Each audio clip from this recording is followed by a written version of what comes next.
Dan saat ini sudah bergabung bersama kami untuk membahas hal ini, ada Menteri Sosial Saifullah Yusuf, lalu Ketua Tim Humas PPATK Nasir Kongah, dan Direktur Kebijakan Publik Selyos Media Wahyudi Askar. Selamat malam Bapak-Bapak.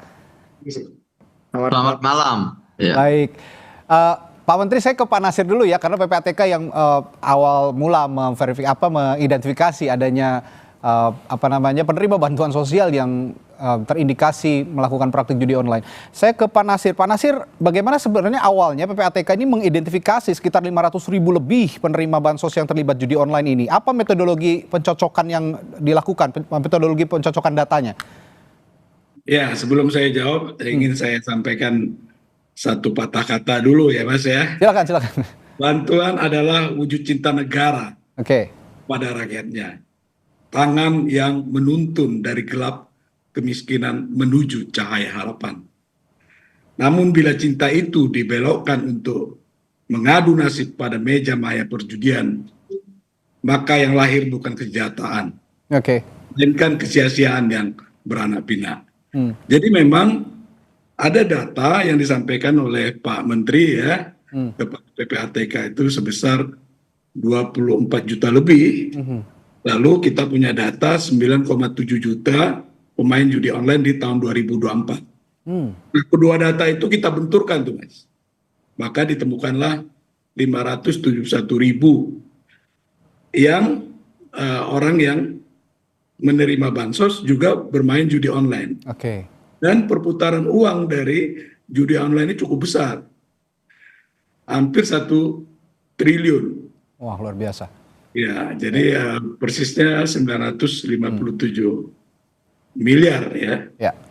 Nah, ini kan sesuatu yang sangat mendasar untuk kita perbaiki, dan alhamdulillah koordinasi kerjasama kami dengan Pak Menteri itu cukup baik sehingga langkah-langkah berikutnya bisa lebih optimal lagi. Lalu kemudian penerima bansos itu memang sesuai dengan arahan Bapak Presiden, tepat guna ya, sesuai dengan sasaran. Begitu harapan kita Mas. Oke, baik.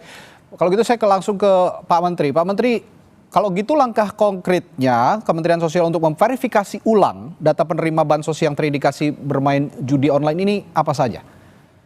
Yang pertama-tama kita memang dalam rangka bansos tepat sasaran. Ini dulu.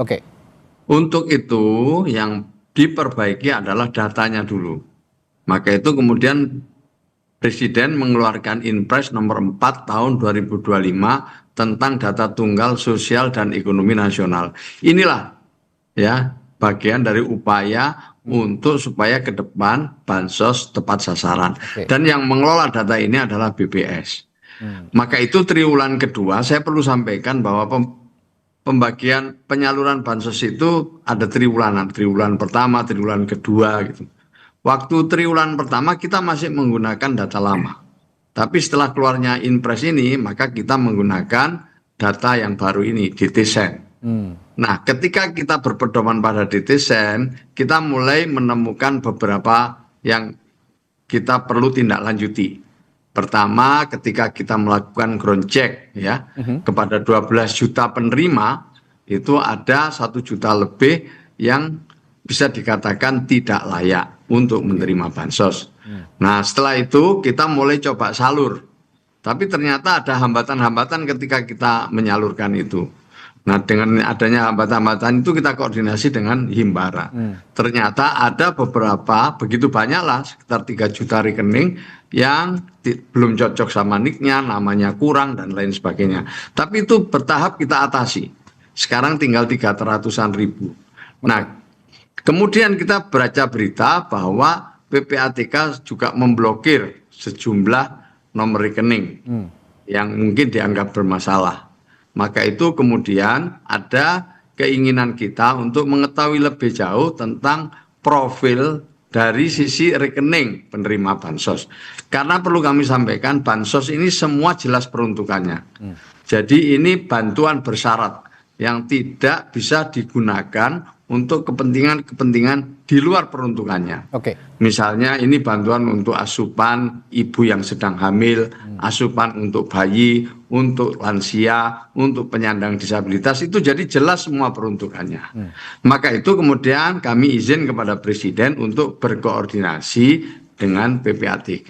Oke. Nah, setelah mendapatkan izin dari Presiden, saya ketemu dengan Pak Ketua, Pak Ivan, kita sampaikan 28 juta data-data penerima bansos yang pernah mendapatkan bansos gitu ya, 28 juta lebih, 28,4 juta rekening penerima bansos yang dari Kementerian Sosial. Oke. Nah, supaya kita nanti bisa memperoleh suatu gambaran yang lebih utuh tentang penerima bansos, karena penerima bansos ini ada yang juga sudah 10 tahun, 15 tahun gitu.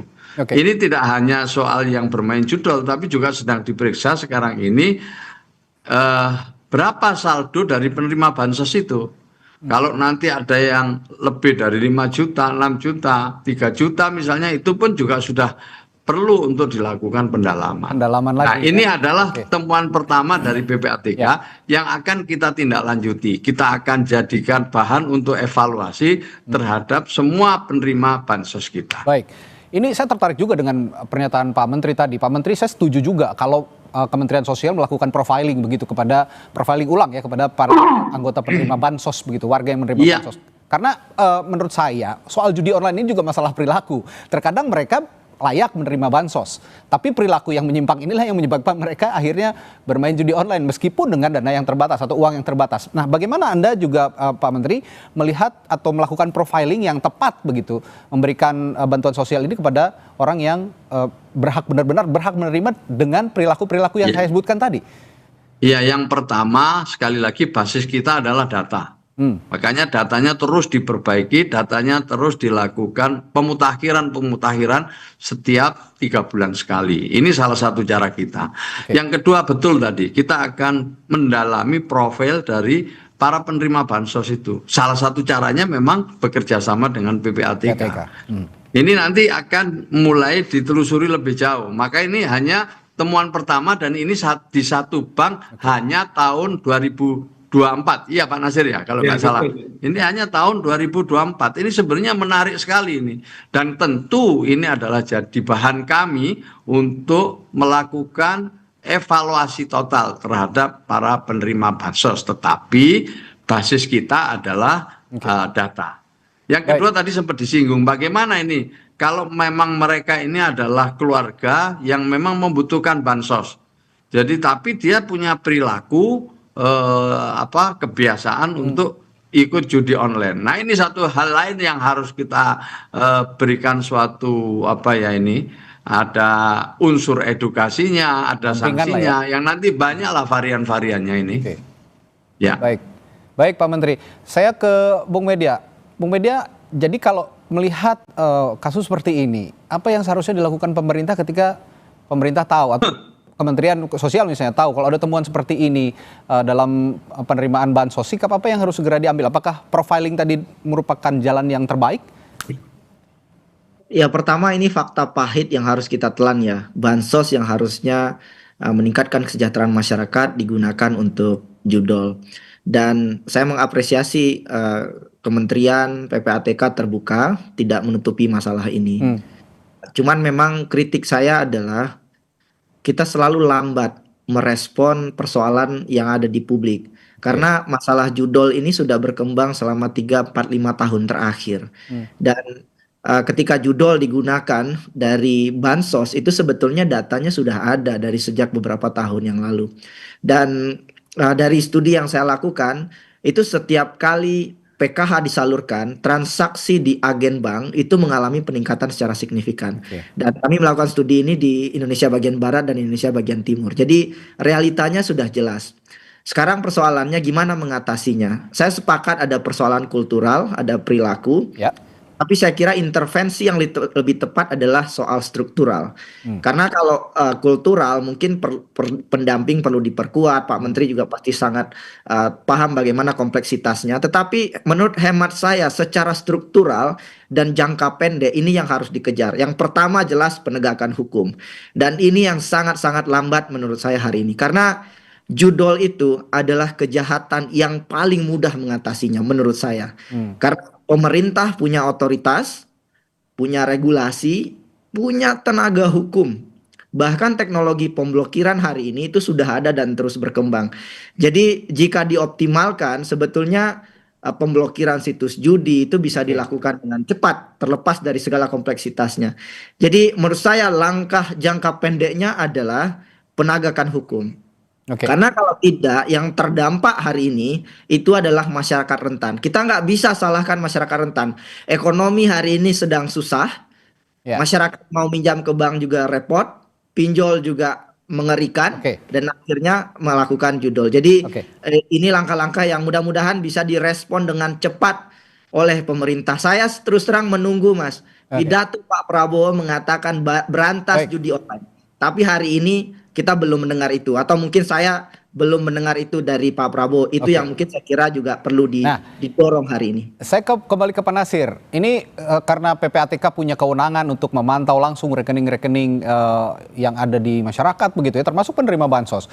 Pak Nasir, kalau memang nanti terdeteksi misalnya terjadilah, kita tidak ingin ini terjadi, tapi misalnya terjadi terlanjur terkirim ke penerima bansos, tapi ternyata disalahgunakan begitu ya, salah satunya dengan bermain judi online.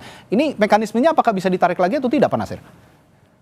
Ya, jadi memang salah satu tugas dari PPATK adalah memberikan rekomendasi ya, dan dari hasil analisis itu nanti kami akan beri rekomendasi kepada Pak Menteri dan instansi terkait lainnya. Nah, untuk ditarik kembali, ini memang agak sulit karena memang biasanya uang itu sudah dikonsumsi ataupun dipakai untuk hal yang lain. Nah, seperti itu. Oke, baik. Nah, kalau begitu dengan koordinasi yang intensif antara Pak Menteri Sosial dengan PPATK, Pak Menteri, Pak Gus Ipul, kalau begitu nanti dipastikan di bulan selanjutnya penerima bansos ini udah nggak ada lagi yang disalahgunakan dananya ya? Ya, kita akan terus cermati ya, kita harus tercermati dan kita akan menyalurkan lagi kan 3 bulan ke depan ini. 3 bulan ke depan kita akan salur lagi. Tentu selama waktu yang tersisa ini kita akan melakukan evaluasi secara bertahap, masukan-masukan dari manapun termasuk dari Pak Media tadi, kita akan jadikan pertimbangan dalam rangka mengambil kebijakan ke depan. Supaya sekali lagi ya, bansos kita tepat sasaran. Oke, nah kalau sedikit singkat saja dari Pak Media, Mas Media, kalau memastikan agar dana tadi tidak disalahgunakan, apalagi untuk judi online, menurut Anda yang paling efektif apa langkahnya? Jangka pendek penegakan hukum, jangka panjang hukum tadi ya? Jelas pendampingan kepada masyarakat jangka panjang, tapi menurut saya penegakan hukum adalah langkah paling efektif dan berdampak yang harus dilakukan sekarang. Karena kekhawatiran saya, jujur saja, ada kepentingan ekonomi gelap yang hari ini dipertahankan. Mudah-mudahan hipotesis saya salah, karena ada hipotesis tentu saja dana judi mengalir ke banyak arah, ke politik, ke ormas, investasi ilegal, dan lain-lain. Dan mudah-mudahan ini keliru. Dan saya kira penegakan hukum jadi langkah jangka pendek yang harus terus dikejar oleh pemerintah. Saya pikir Pak Menteri juga akan sepakat ya kalau memang terdeteksi seperti itu, langkah awal yang bisa cepat dilakukan adalah penegakan hukum. Baik Pak Menteri Sosial. Saya kira, saya setuju kalau memang harus ditindaklanjuti ke ranah hukum, tentu itu ada jalurnya sendiri. Ya, itu ada jalur sendiri. Tapi bagi kami yang utama ini adalah bagaimana supaya mereka yang tidak berhak, mereka yang melakukan pelanggaran ini benar-benar juga dapat sanksi dengan tidak mendapatkan bansos lagi. Salah satu caranya adalah keterbukaan. Maka saya terbuka aja, saya tidak ada yang akan kita tutup-tutupi, kita evaluasi. Tadi sudah saya sampaikan, ada penerima bansos itu yang sampai 15 tahun, bahkan ada yang 20 tahun. Ini memang perlu untuk dievaluasi. Dan ini saya temukan setelah saya mendapatkan mandat dari Presiden sejak dilantik untuk mempelajari dengan sungguh-sungguh data-data penerima bansos itu. Baik, ini jadi langkah awal yang baik sebenarnya, koordinasi intensif antara Pak Menteri juga dengan Pak PPATK, sehingga nanti kejadian-kejadian seperti ini ya tidak akan terulang kembali. Terima kasih Pak Menteri Sosial telah meluangkan waktunya, Pak Saifullah Yusuf. Terima kasih.